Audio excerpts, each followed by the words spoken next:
Este programa es una presentación de Iglesia de Cristo, Ministerios Alfa y Omega, Nueva York, proclamando el que es, y que era, y que ha de venir, el Todopoderoso.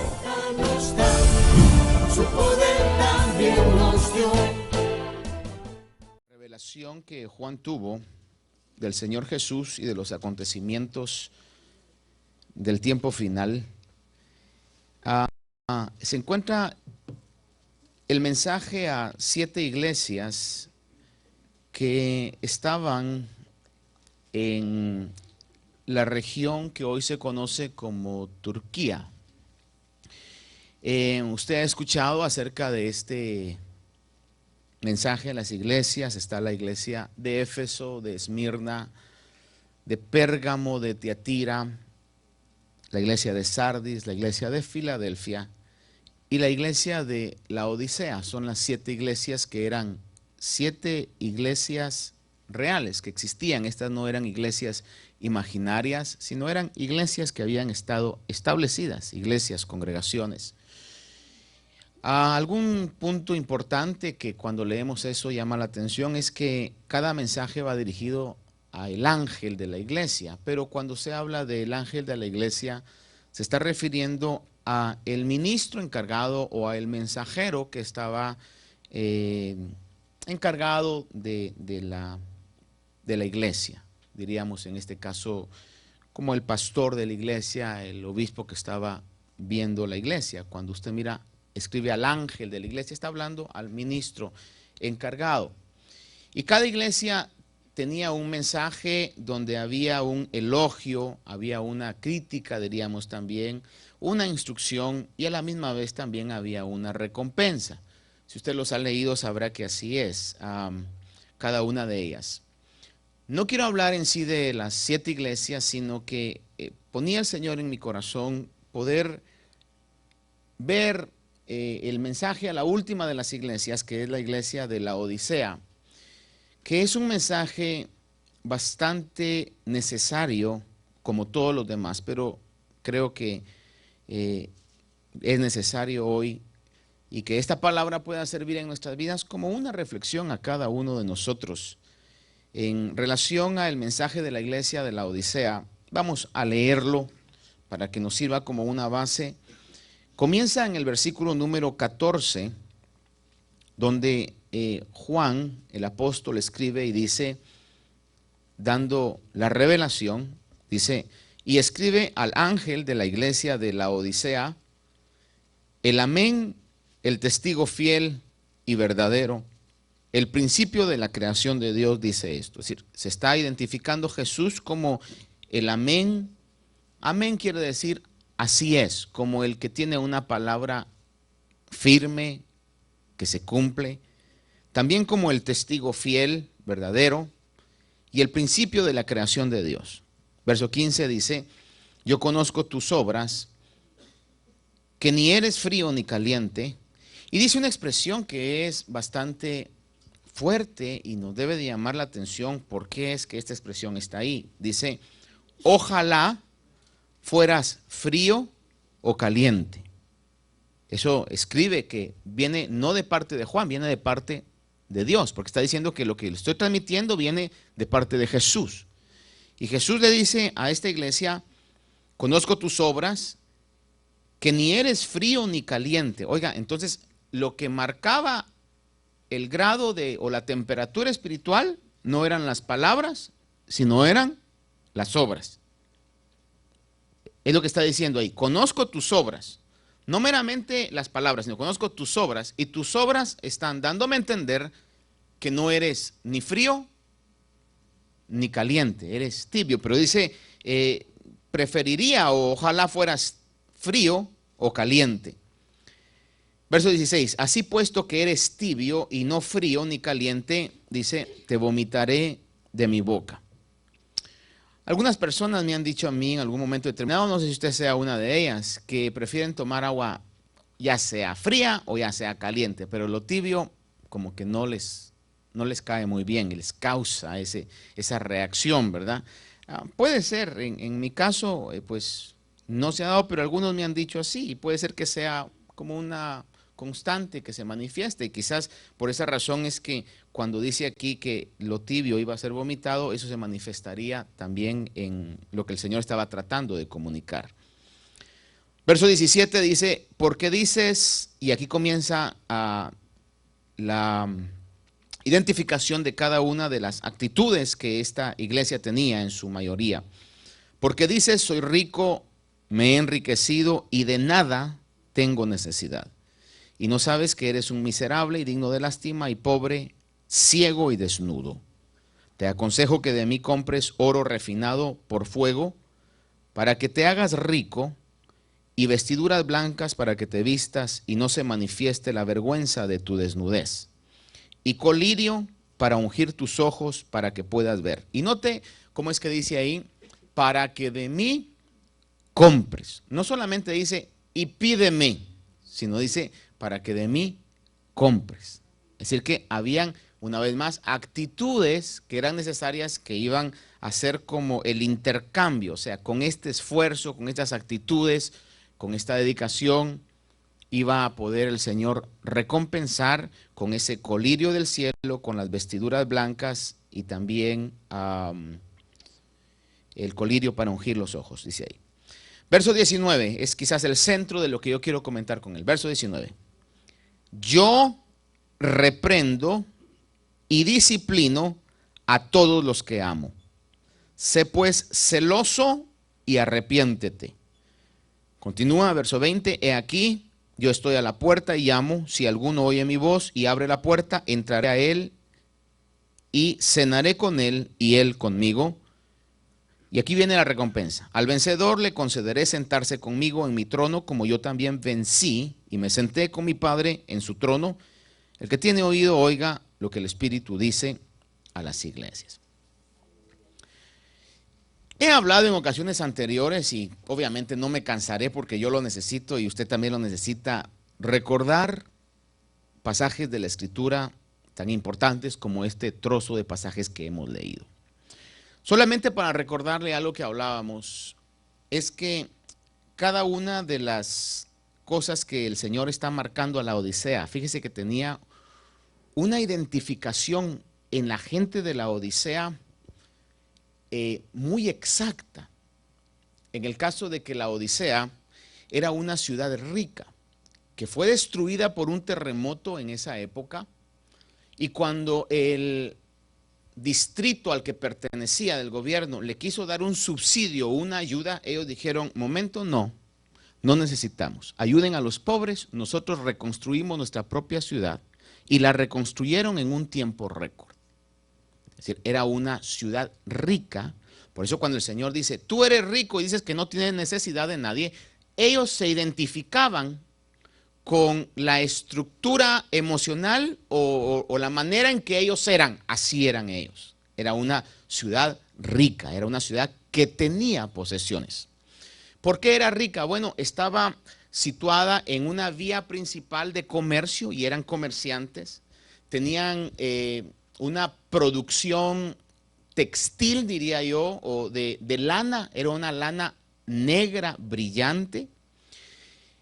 Donde ellos manufacturaban o hacían vestidos. Imagínese usted una región donde la mayoría de gente está con vestidos de lana, una lana que por sí misma es como brillosa, era realmente una plataforma de elegancia, cualquiera que llegaba a la Odisea.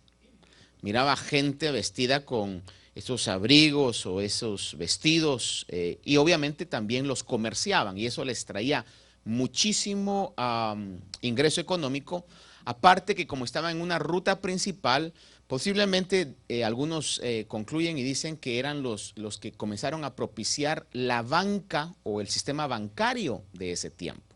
Es decir, en esa ciudad se movía plata, era una ciudad rica. Por eso cuando él le dice, tú eres rico, ellos decían, me está hablando a mí. O sea, sí es cierto, somos ricos. También tenían una escuela de medicina donde dos de las cosas principales que ellos desarrollaban era un colirio para oídos y un colirio o una pasta también para ojos. En el desierto había mucha resequedad por la arena y todo eso, y esa pasta, cuando la mezclaban con un aceite de nardo, era en aquel tiempo una de las mejores medicinas. Es decir, y en la escuela de medicina que ellos tenían, esos eran los ungüentos más famosos, que obviamente costaban mucho dinero también, y entonces, por eso cuando el Señor viene y les dice a esa iglesia que es rica, que es elegante con sus vestidos negros, le dice, tú estás desnudo, ellos dirían, what are you talking about? Cuando le dice, eres pobre, están diciendo, dices que eres rico, pero eres pobre. Cuando les dice, eres ciego, están diciendo, a mí me estás hablando, la iglesia, a esta iglesia está hablando, la iglesia que va a la vanguardia de los avances en la medicina y que ha llegado a desarrollar ese famoso colirio. Es decir, que tiene cada palabra, cada reprensión que está diciendo, estaba dirigida por aspectos en el mundo natural que ellos estaban viviendo, la iglesia de la Odisea. También fíjese que había una característica muy especial, y es que en el distrito que ellos pertenecían había una ciudad cerca, que era la ciudad de Hiriápolis, y desde ahí en la ciudad de Hiriápolis había una fuente mineral de aguas que salían calientes y la transmitían por medio de una tubería a la Odisea.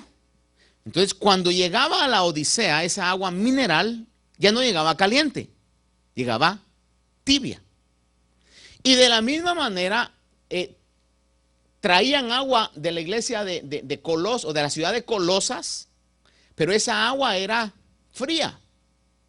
La traían por medio de una tubería, pero también cuando pasaba con todo el sol y todo, el agua fría que venía de Colosas llegaba a la Odisea tibia.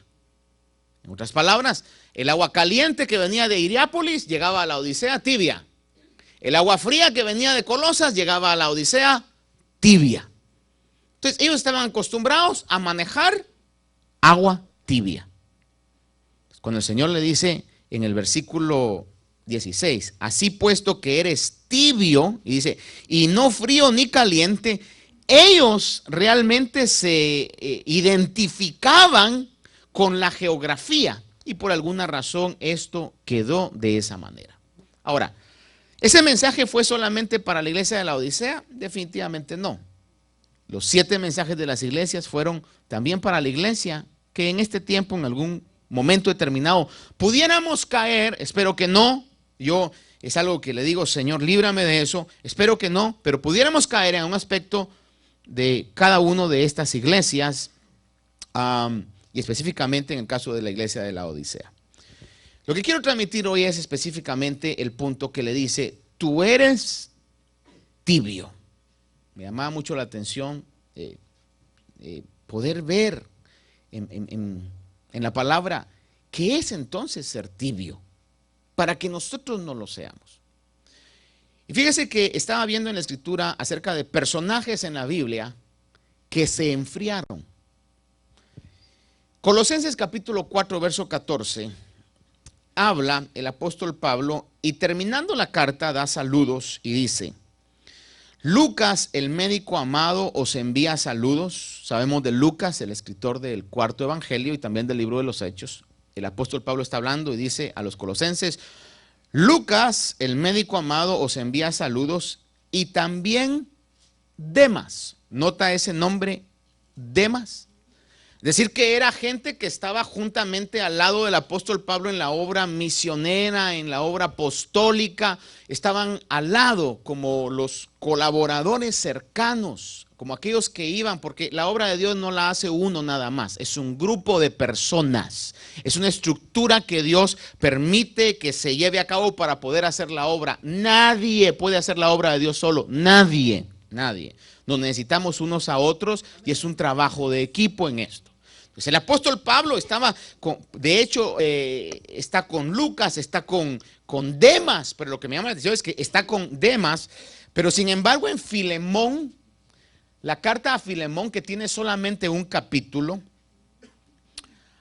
habla y dice en el versículo 24, también Marcos, Aristarco, Demas y Lucas, mis colaboradores. Aquí Pablo no solamente está citando a Lucas, sino también dice Marcos y Aristarco, pero incluye también la persona de Demas. Ahora, en 2 Timoteo 4:10, aquí es el verso que a uno le debe de dar un escalofrío santo.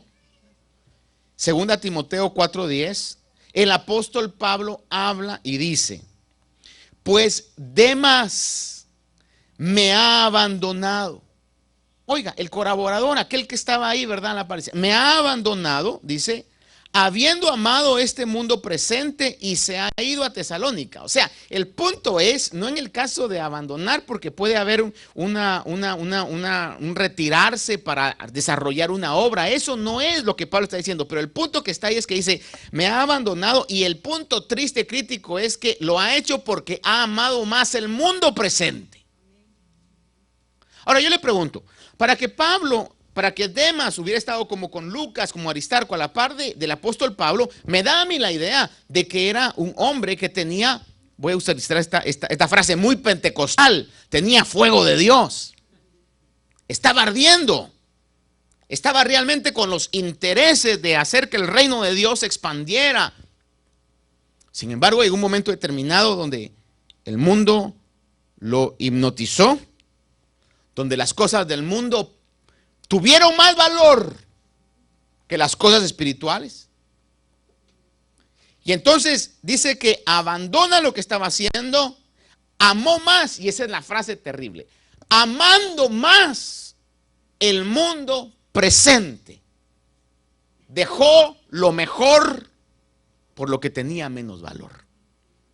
Porque nada de este mundo puede compararse con las riquezas espirituales. Es lo que la Biblia dice, es lo que yo creo. Demas entonces se enfrió. Su tibieza lo llevó a amar más el mundo. Hermano, y mire, yo personalmente me he dado cuenta de esto. Yo creo que a propia fuerza de voluntad no podemos vencer la tentación. Yo creo que a propia fuerza y a decisión de decir, no, yo me voy a portar bien, nadie, ningún ser humano puede mantener una vida de rectitud y de integridad. Ahora, caras vemos, acciones no sabemos. Te puede ver y decir, esta persona es que es una persona íntegra, pero no sabe realmente lo que está detrás. Personalmente, mientras más viejo y más uno vive, se da cuenta que es una verdad. Necesitamos el auxilio de lo sobrenatural del Espíritu Santo de Dios para poder vencer.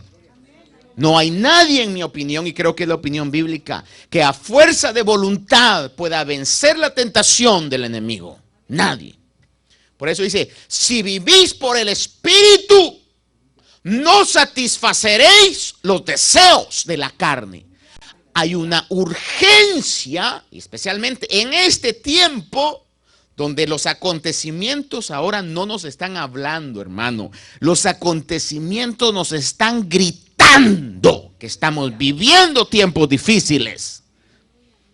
En ese sentido, entonces, definitivamente la solución para poder no caer en esa tibieza es que la llama del Espíritu Santo esté ardiendo en nuestros corazones. Y de alguna u otra manera este hombre Demas dejó que eso se apagara y amó más las cosas del mundo. Qué triste, amando más las cosas del mundo.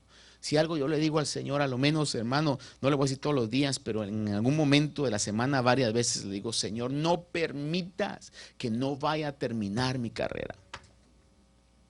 Qué triste haberse esforzado tanto tiempo para que al final termine uno como Demas, amando el mundo y abandonando lo mejor por lo que no vale la pena. Ahora, también fíjese que en el capítulo 1 de Filemón, versículo 1 y 2, el apóstol Pablo habla y dice, Pablo, prisionero de Cristo Jesús, y el hermano Timoteo, a Filemón, nuestro amado hermano y colaborador, y a la hermana Apia y a Arquipo. No le ponga atención a los nombres, estaban de moda en ese tiempo. Dice, nuestro compañero de milicia, es hablando de Arquipo, está hablando de un compañero de milicia. Y luego dice, y a la iglesia que está en tu casa. Ahora, note ese nombre Arquipo. En Colosenses 4, siempre en el versículo 17 dice, el apóstol Pablo, oiga esto, despidiéndose de su carta dice, 4:17 de Colosenses, y decid a Arquipo, era el mismo Arquipo, cuida el ministerio que has recibido del Señor para que lo cumplas. Ahora, ¿por qué razón Pablo está diciendo cuida el ministerio? Yo creo firmemente que no hay ninguna palabra en el texto original, obviamente, ya las traducciones uno tiene que buscar y cotejar y comparar, ¿verdad?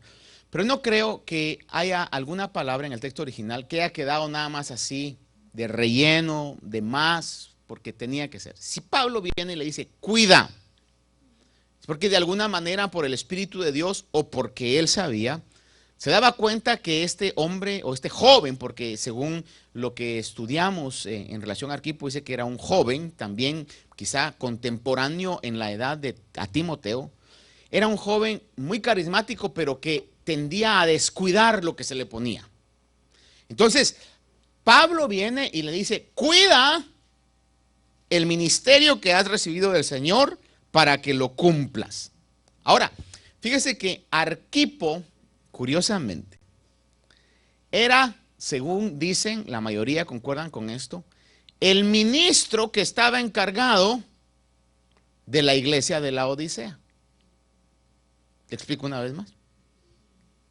Pablo aquí está diciéndole, ahora, lo interesante de esto es, y es donde tenemos que conocer esto. Cuando usted mira el Nuevo Testamento, o desde, por ejemplo, desde el libro de Génesis, la Biblia, ¿verdad? Génesis.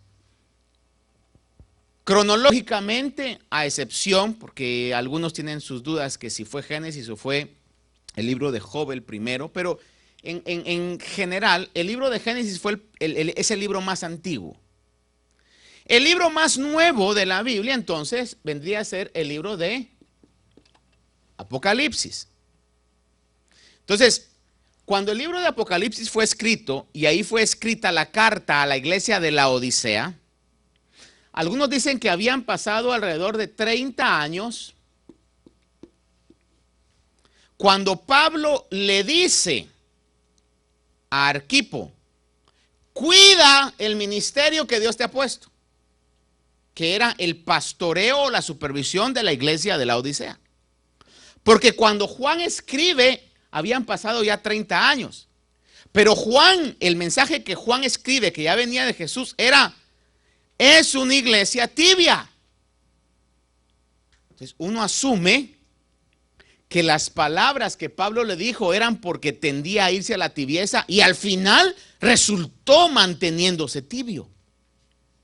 Otro que se entibió fue Arquipo. Entonces, cuando vemos eso, hermano, porque cronológicamente le digo 30 años antes, es que Pablo le está escribiendo y le dice, cuida el ministerio que Dios te ha encomendado. Entonces, si algo no debe de sucedernos a nosotros, si hay otros pasajes en la palabra a los cuales quisiera que considerara conmigo en relación a esto. Uno de ellos es el pasaje que se encuentra en Mateo 19, del versículo 16 al 29, quizás sea necesario que lo veamos de una manera rápida. Mateo 19, versículo 16 en adelante.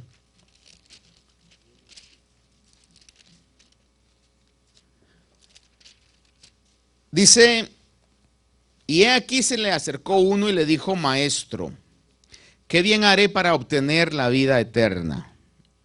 Y él le dijo, ¿por qué me preguntas acerca de lo bueno? Solo uno es bueno, pero si deseas entrar en la vida, guarda los mandamientos. Él le dijo, ¿cuáles? Y Jesús le respondió, no matarás, no cometerás adulterio, no hurtarás, no darás falso testimonio. La pregunta es, ¿por qué no le dijo todos, verdad? Pero le dijo estos, que son parte de los 10 mandamientos. Quizá porque el Señor sabía que ahí era donde tenía que decirlos. Le dice también, honra a tu padre y a tu madre y amarás a tu prójimo como a ti mismo. El joven le dijo, todo esto lo he guardado, ¿qué me falta todavía? A ver, diga conmigo esa frase, ¿qué me falta todavía? Jesús le dijo, Si quieres ser perfecto, y le he comentado yo que la palabra perfecto en la Biblia se refiere más a madurez que a mera perfección, ¿verdad? A madurez. Si quieres ser perfecto, le dice, ve y vende lo que posees. Y ahí yo siento que el joven ha de haber tragado en seco, hermano. Ve y vende lo que posees. Y note que dice ahí en el punto neutro de la expresión, dice, y da a los pobres. No le está diciendo, y dalo a los pobres. Muy importante poder entender eso. Porque no le está diciendo, vende todo lo que tienes, quédate pobre tú también. Sino dice, vende lo que tienes, da, o sea, da a los pobres de lo que tienes. Liquida un poco de lo mucho que tienes, da a los pobres. Y le dice, y es la parte más importante de todo esto, dice, y ven, lo más importante de este rato es cuando Jesús, Dios mismo en la persona del Señor Jesús, le está diciendo a este hombre que aunque podamos decir, pero era un hombre rico, era un hombre de alta estima, pero es que es Dios el que le está diciendo, Dios mismo le está diciendo, ven y sígueme. ¿Qué es lo que pasó con Demas? Amando las cosas de este mundo, se enfrió. Y este joven entonces, Jesús mismo le está diciendo, ven y sígueme. Y dice la palabra, pero al oír el joven estas palabras, se fue triste porque mentalmente le pasaron sus carros, sus casas, sus posesiones, sus cuentas de banco, su ropa, sus joyas, los lugares donde todavía no había ido, las cosas que no había comprado. Y entonces entró tristeza a su corazón. Dice que estando triste, dice, se fue porque era dueño de muchos bienes.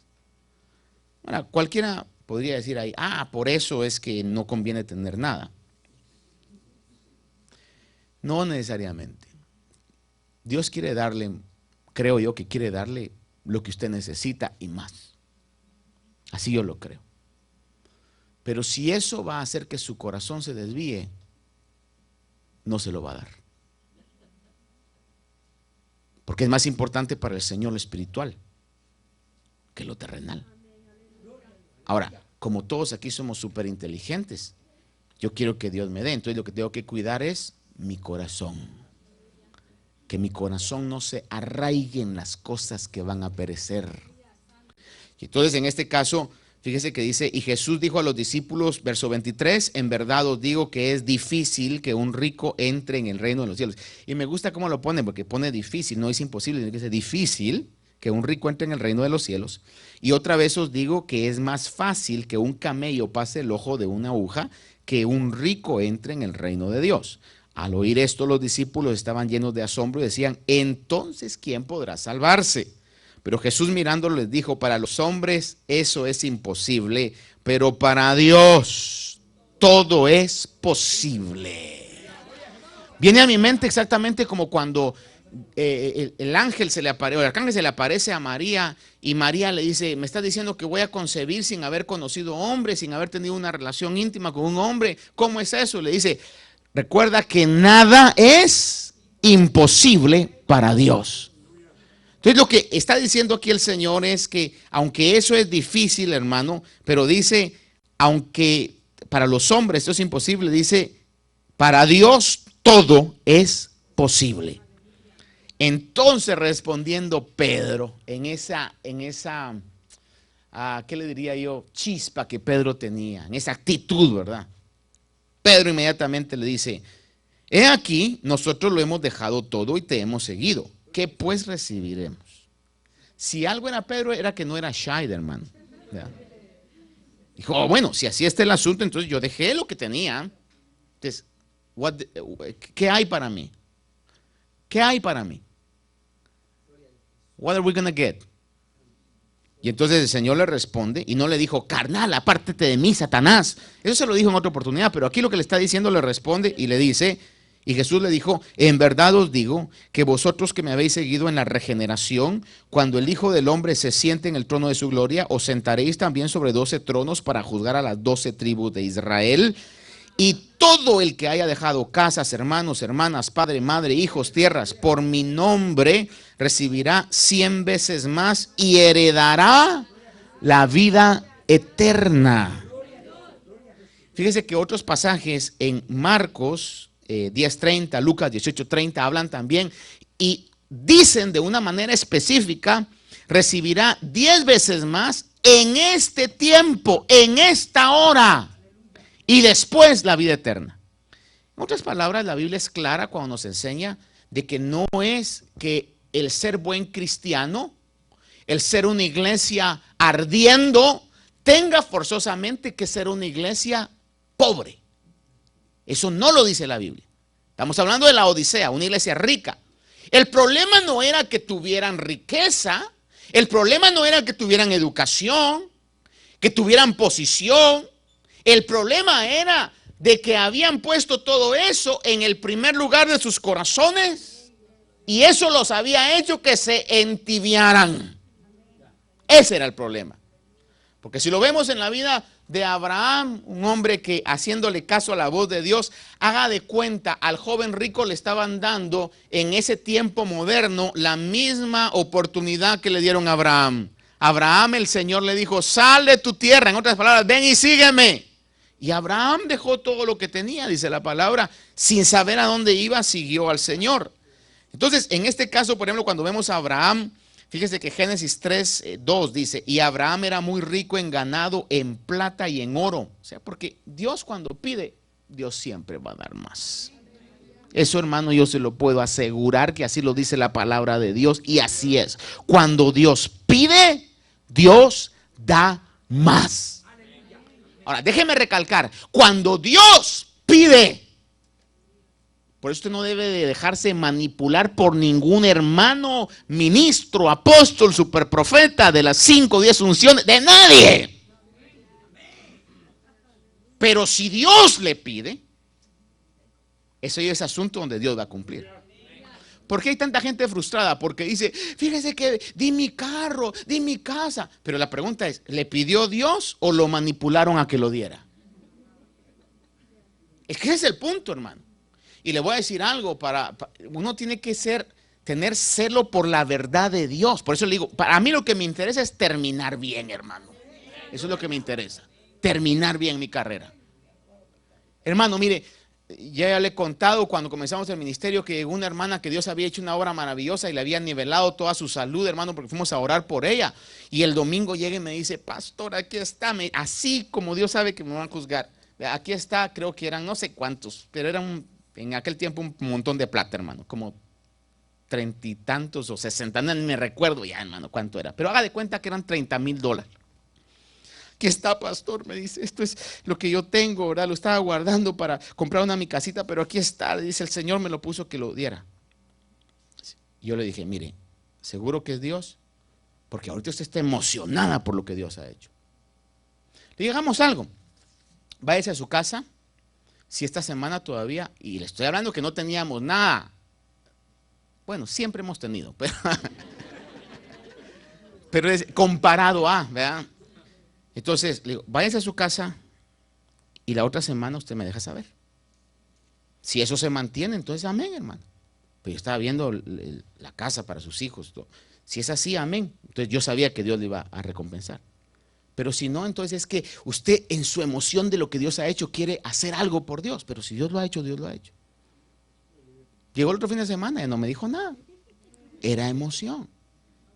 Cuando es algo de Dios, va a haber un fuego dentro de usted, va a haber una cosa y no va a haber algo que le esté impidiendo. Por eso Dios nos libre de este lugar estar pidiendo. Que podamos ser una iglesia que dé de la gratitud que hay en el corazón, del compromiso que hay en el corazón. Que ustedes de que salen de su casa digan, esto lo voy a dar porque yo lo quiero dar para la obra de Dios. Y que usemos este púlpito para predicar la palabra del Señor y enseñar que tanta falta nos hace. Porque es realmente lo que nos va a hacer crecer en una firmeza y que no vayamos a terminar tibios. Entonces en este tiempo, hermano, Abraham le dicen esto y luego dice que Abraham llegó a ser rico en ganado, en plata y en oro. Dice que una de las riquezas más grandes en aquel tiempo eran los camellos y Abraham tenía camellos, hermano, y tenía hasta una vez que fue a pelear, a querer rescatar a su sobrino, hermano, se llevó, si no estoy mal yo en la cifra, como 370 y pico de siervos nacidos en su casa. Si tenía un ejército privado el hombre y venció. Dice también en Génesis 24:35, y el Señor ha bendecido en gran manera a mi Señor. Está hablando el siervo de Abraham cuando fue a buscarle esposa a su hijo. Dice, y el Señor ha bendecido en gran manera a mi Señor, que se ha enriquecido y le ha dado ovejas y vacas, plata, oro, siervos y siervas, camellos y asnos. Los asnos en aquel tiempo eran sinónimo de carro de lujo. Es decir, en el garage tiene colección. Europeos, ingleses, de todo ahí. Así ha bendecido a mi Señor. Por eso es que de una u otra manera, pues, Raquel ha de haber dicho, no, me conviene Isaac, ¿verdad? No creo que haya sido eso, ¿verdad? Pero era parte de la bendición de Dios. Entonces, cuando Dios llama y Dios pide, hermano, Dios va a dar. Por eso Pedro le dice, ¿y nosotros qué? Y le dice, Pedro, qué buena pregunta, le dice, y no lo reprendió, le dice, te digo que todo el que ha dejado relaciones, posesiones, todo eso, va a recibir en esta vida y en la postre la vida eterna. Fíjense que de Abraham en el libro de Hebreos se habla y dice en el capítulo 11, verso 8 y 9, por la fe Abraham al ser llamado obedeció saliendo para un lugar que había de recibir como herencia y salió sin saber a dónde iba. Por la fe habitó como extranjero en la tierra de la promesa, como en tierra extraña, viviendo en tiendas como Isaac y Jacob, coherederos de la misma promesa, porque esperaba la ciudad que tiene cimientos, cuyo arquitecto y constructor es Dios. ¿Por qué ese hombre, siendo tan rico, teniendo oro, plata, camellos, asnos, siervos, eligió vivir en tiendas? Porque su corazón no estaba aquí. Todas sus travesías, según ve un poco la biografía de Abraham o de los patriarcas, que en este caso los patriarcas son Abraham, Isaac, Jacob, dice de que eran comerciantes, gente, hermano, que estaba y quizás tenía muchas posesiones. Por eso no dice vivió en tienda, vivió en tiendas. Otras palabras, compraba terrenos. Y ahí ponía tiendas, decía, cuando vengamos de regreso aquí vamos a tener el lugar donde nos vamos a estar quedando. Y no construía aquellas mansiones grandes porque sabía él, su corazón no estaba en esta tierra, sino que estaba en la ciudad, dice, cuyo arquitecto y constructor es Dios. Vale la pena hacer una pausa en esta predicación y preguntarnos, where is my heart? ¿Dónde está mi corazón? ¿Está en esta tierra? Porque si está en esta tierra, entonces cuando vengan las dificultades y las situaciones difíciles, su corazón se va a entristecer. Pero si nuestro corazón está, como Abraham, en lo eterno, no importa qué pase, se va a cumplir en nosotros el salmo que dice que aunque la tierra tiemble, nosotros vamos a estar cantando y alabando al Señor. Porque nuestro corazón no está arraigado, enraizado en esta tierra. Entonces, ¿qué pasó con Demas? ¿Qué pasó con este otro, se me va el nombre, Arquipo, que se enfriaron? Definitivamente. Y mire, y yo creo que la razón por la cual Arquipo se enfrió era porque había muchas cosas materiales que lo enfriaron en la región de la Odisea. Bueno, ya no quiero entretenerlo más en esto. Voy quizás al centro y luego concluyo. La tibieza es sinónimo de tener un doble pensamiento. Tibieza es sinónimo de indecisión, de indeterminación, de no estar realmente determinado a algo. Primera Reyes 18:21 habla acerca de Elías. ¿Se recuerda usted Elías en el Monte Carmelo cuando está enfrentándose a los 450 profetas de Baal, más los otros profetas que no se menciona que se enfrentó directamente con ellos, pero estaban también ahí presentes? Dice que en el 18:21 Elías se acercó a todo el pueblo y le dijo, antes de encender el sacrificio, Elías dice, ¿hasta cuándo vacilaréis entre dos opiniones? Si el Señor es Dios, seguidle. Óigame esto. Si el Señor es Dios, seguidle. No me responda a esto. ¿Cree usted que el Señor es Dios? ¿Creemos que el Señor es Dios? Que sea un eco la voz de Elías. Si el Señor es Dios, seguidle. Y dice, seguidle a él. Pero el pueblo, y dice, y si Baal, otras palabras, y si Baal es Dios, seguidle a él. Quizá lo moderno de esto es, y mi hermano, mire, no tengo nada en contra de la plata. No vaya a decir usted, usted es un pastor con una mentalidad pobre, usted es una, no, le enseño mi billetera. No es cierto, no es cierto. Pero lo que sí debo de tener cuidado, y estoy en contra de eso, es que podamos quitar lo precioso por poner la mirada en los nuevos dólares, o los de a 100 son los nuevos, ¿verdad? Y que eso sea, mire, cuando yo sé que una persona tiene dinero en el corazón, cuando lo único que habla es de plata, lo único que habla son las cosas materiales. Ahí ya llegó a tomar posesión el dinero. Y ya no somos nosotros los que usamos el dinero, sino el dinero nos usa a nosotros. Nos quita el sueño, nos quita el hambre. Si alguien tiene, nos da envidia. Podemos ver que otra persona está siendo usada por Dios y eso decimos, Dios lo bendiga, estoy orando por él. Pero no podemos saber que la otra persona haya comprado una casa, un carro, porque entonces nos encendemos. Porque realmente lo que nos importa no es lo espiritual, lo que nos importa es lo material. Y entonces en ese sentido, fíjese usted de que Elías viene, hermano, y le dice, si Baal es Dios, seguirle. Lo moderno a esto es cuando el Señor viene y dice que es imposible servir a dos señores. O servimos a Dios o servimos a Mamón, que es el Dios de las riquezas que traen atadura al corazón. Y entonces cuando Elías está ahí, dice que después de decirle esto al pueblo, el pueblo no le respondió ni una palabra. ¿Por qué? Porque estaban indecisos. Porque sabía que estaba hablando verdad Elías. Curiosamente las palabras de Elías fueron, miren esto, esta curiosidad. El Dios que responda por fuego. ¿Cómo es que Juan vio a Jesús? Que sus ojos eran como ¿qué? Como llamas de fuego. Mire, yo creo que el cielo es un lugar donde hay un fuego santo, hermano. El infierno es un fuego, pero en el cielo yo creo que ha de ser porque hay relámpagos, truenos.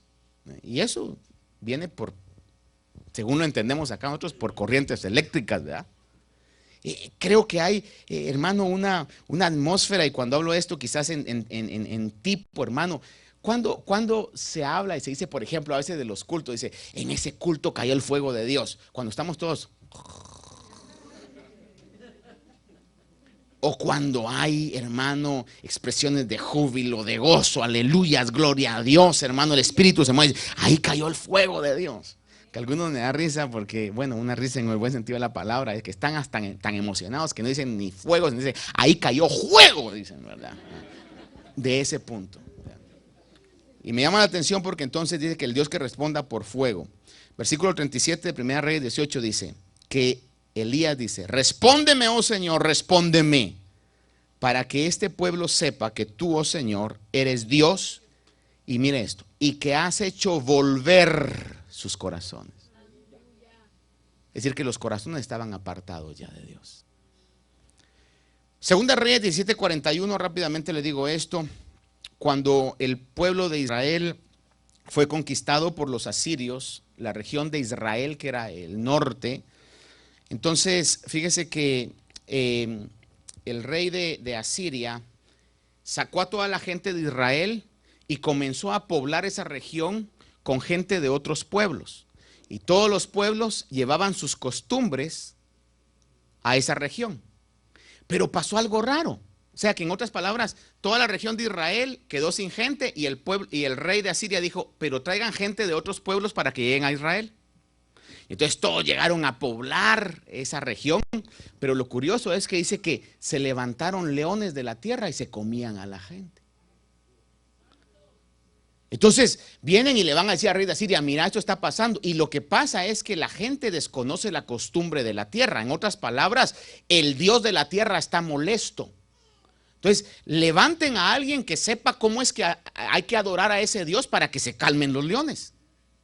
Y trajeron a un sacerdote para que le enseñara a ese pueblo idólatra, con costumbres idólatras, que adoraran a Dios.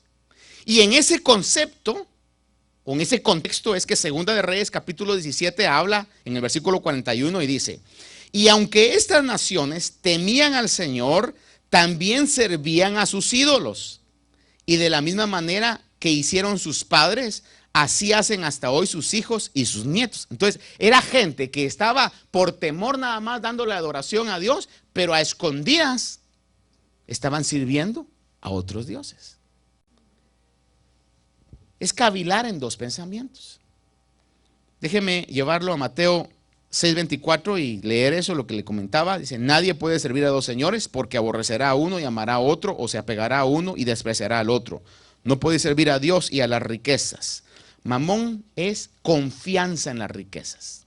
Es la actitud de confiar en las riquezas. Y le recuerdo cuando el apóstol Pedro llegó y fue usado por Dios para levantar aquel cojo que estaba en la puerta de un templo llamado el Templo de la Hermosa. ¿Qué fue la expresión del apóstol Pedro? No tengo plata ni oro. Y fíjese que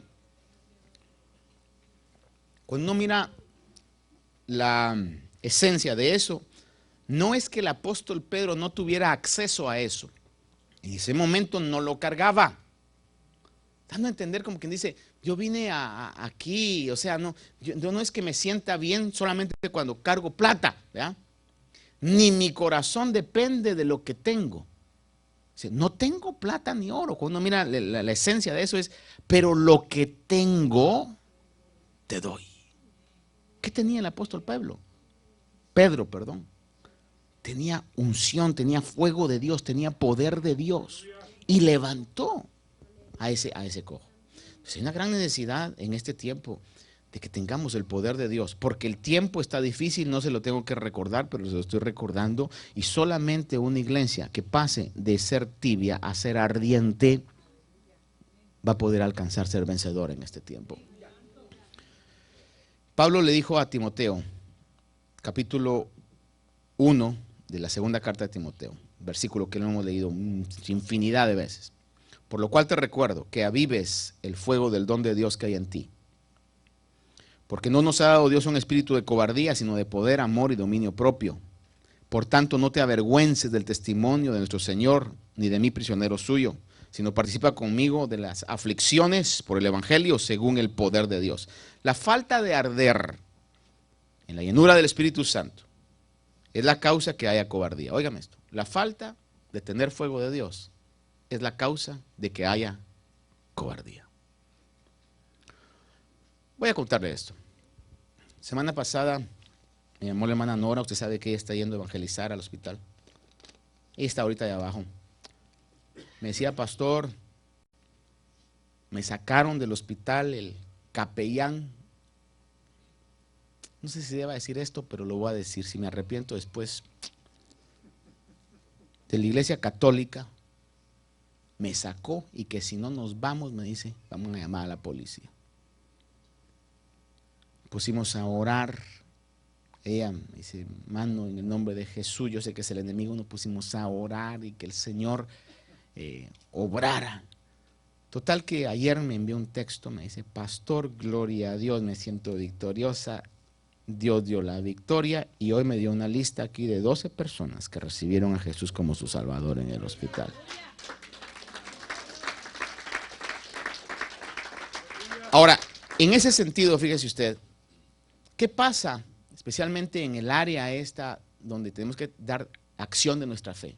¿Qué pasa si no hay fuego de Dios? Nos da pena. Y lo primero que decimos: ay no, entonces ya se cerró esta puerta. De plano entonces que Dios ya no quiere que vengamos.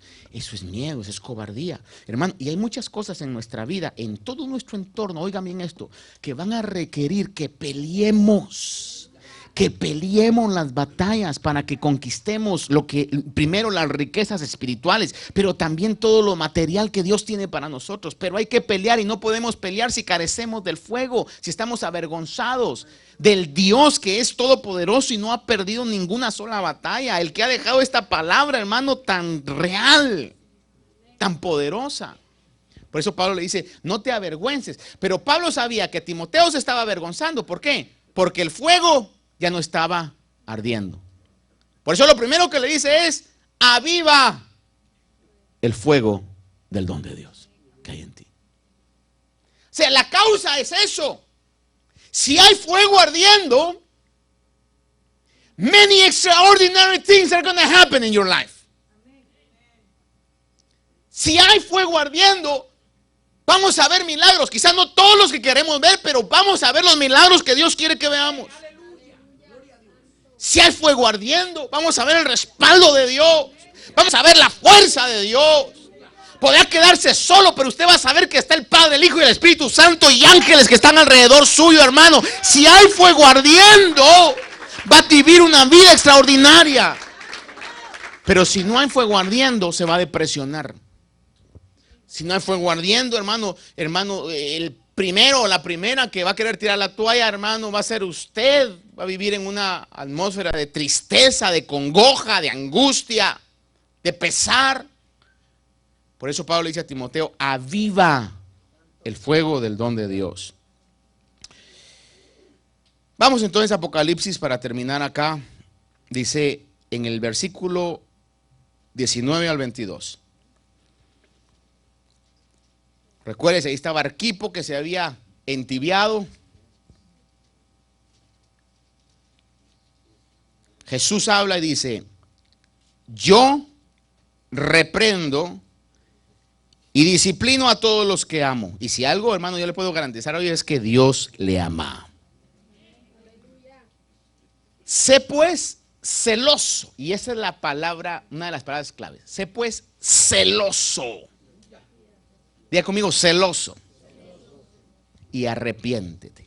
O sea, en una lógica interpretativa aquí yo puedo decir, el punto está de que la iglesia de la Odisea tenía que arrepentirse y la acción, la obra que iba a demostrar que estaba arrepentida es que iba a tener celo. ¿Pero celo de qué? Celo de lo espiritual. Y había perdido el celo por lo espiritual.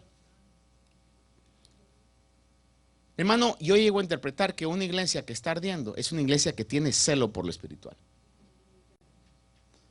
Por eso, y yo creo que no le estoy exagerando con esto, pero a mí me revienta ver la condición de la iglesia en este tiempo, donde los mensajes que se predican son totalmente carentes de base bíblica, un mensaje motivador, un mensaje para que la gente se sienta bien. Ay, no digo esto porque se va a ofender la gente. Ay, no digo esto porque fulanito de tal puede pensar que se lo estoy diciendo directamente a él. Cuando esté en la palabra de Dios, ese mensaje, si está en la palabra de Dios, sea a mí mismo que me hable, es lo que va a sanar mi alma. Pablo decía, no rehusé en darles todo el mensaje del evangelio. Le voy a decir algo resumiendo el centro de esto. Dios le quiere bendecir, pero si el dinero va a ser su Dios, se lo va a quitar.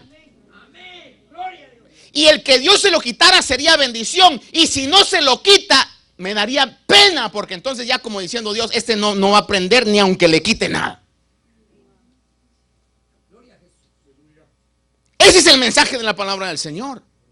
Lo primero, lo número uno, debe ser lo espiritual, como Abraham, como el mismo apóstol Pablo, como Pedro. No tengo eso, pero no me hace falta. Dios nunca me ha dejado, nunca me va a dejar. Va a levantar mi vida. Y en este sentido, entonces, cuando está hablando aquí, dice, has dejado el celo. A ti que ya no hayan dones, a ti que ya no hayan milagros, a ti que ya no haya palabra, te viene sobrando con que estés bien, con que tengas suficiente para comer y vestirse. Tú estás contenta, ya no tienes celo por lo espiritual. Me da terror ver la tendencia del ecumenismo que está pasando en todo el mundo. Por querer agradar las corrientes masivas. Están comprometiendo, ya no hay nadie, ahora está de moda ir al Vaticano.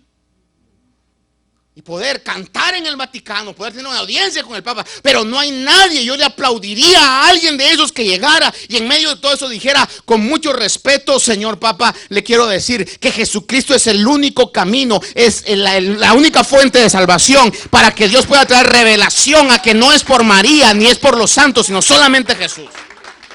Pero no, ahora dicen: it's been an honor to share some time with His Holiness. No hay celo por lo espiritual. Nos hemos vuelto como la moderna iglesia de la Odisea,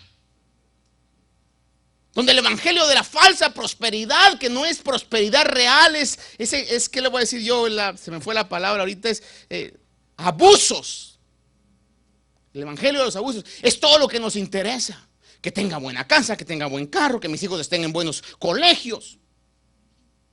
Pero lo espiritual ya no. Y les recuerdo, mire, recuerdo esto, quisiera ser más breve, pero permítame, discúlpeme hoy, por favor.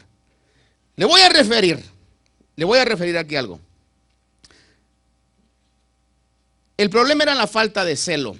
La palabra celo, estaba buscando yo, es sinónimo, vea esto: fervor, pasión, fanatismo, devoción, compromiso, dedicación, entusiasmo, vigor, energía, intensidad.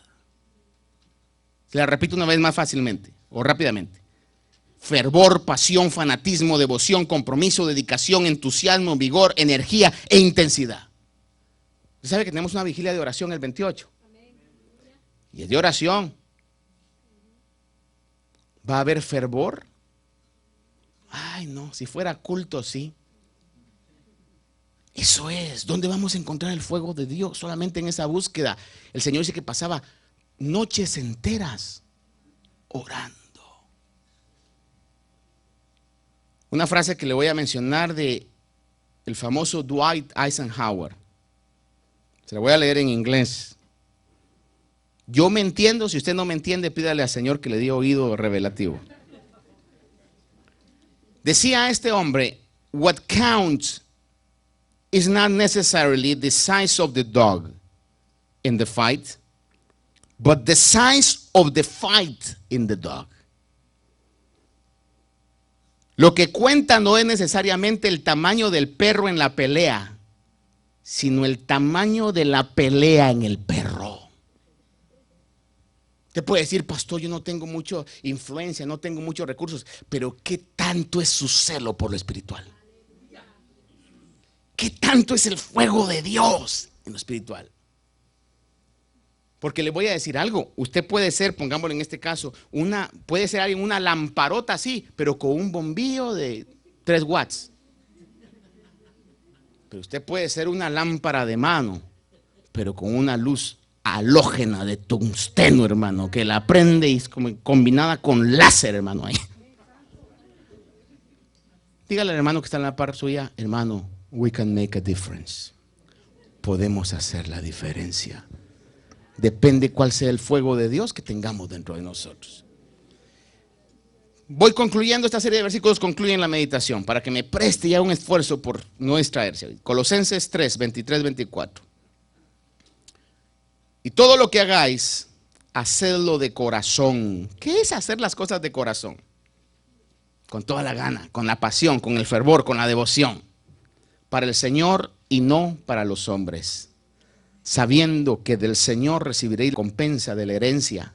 Es Cristo el Señor a quien servís. ¿Cuántos dicen amén a eso? Primera de Corintios 14, 1.